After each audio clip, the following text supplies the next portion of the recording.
So let's batten down the hatches and seal up our old windows and doors with reusable materials.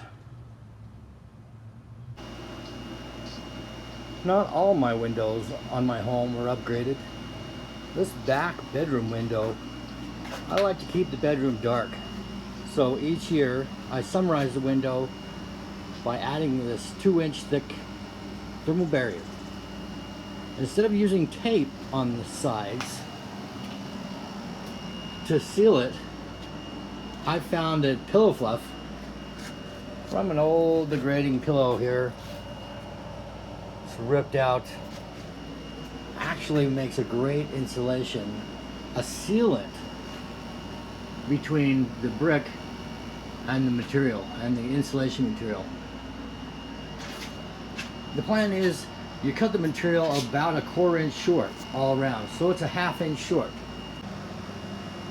The way I do it is I use pillow fluff instead of that reflective tape, because the tape just makes a mess. When you remove these panels each winter, in our case, that tape just sticks to the brick and makes a mess. It's really not insulated with all the tape, so it's just an air barrier. I find that pillow fluff from an old ripped up pillow like this one here, you see it open on the side, just grab a little bit out and I'll use it in between the panel and the brick. You see, you want to cut the panel short about a 1/4 inch all the way around, and that leaves a good gap to stuff in some pillow fluff. Good tool to use here that just about everybody has is a blade. I'm going to just use that blade to draw in the pillow fluff. This takes a little bit of time, but you can do it in long strings, and that way it acts as an insulation barrier to ensure that we're talking about airtight between the insulation panel and this brick, because you pack this tight enough and stiff enough, and it's easy to see that where you're missing just here. And this is the best way to air seal or insulate an old window, I've found. Easily removed each season.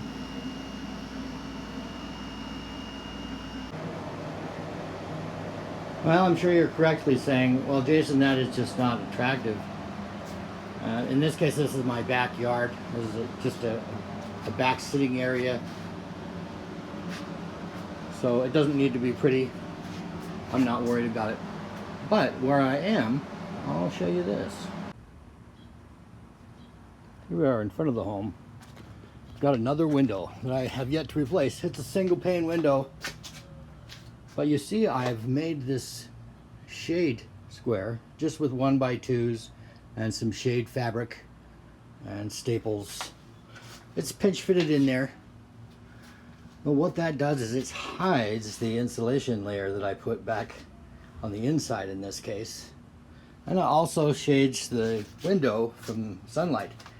It's still early. This window will eventually get sunlit by the hottest western sun.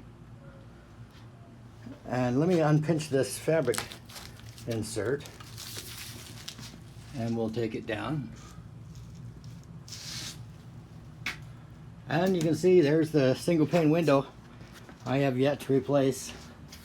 I really should, because the prices are just skyrocketing even on the vinyl double pane windows. But you notice with that screen we didn't have to see the other side of the panel on the front of the home. But on the inside it's that nice reflective material, so it's a little more attractive having the printing on the outside that's hidden by the shade screen square after all.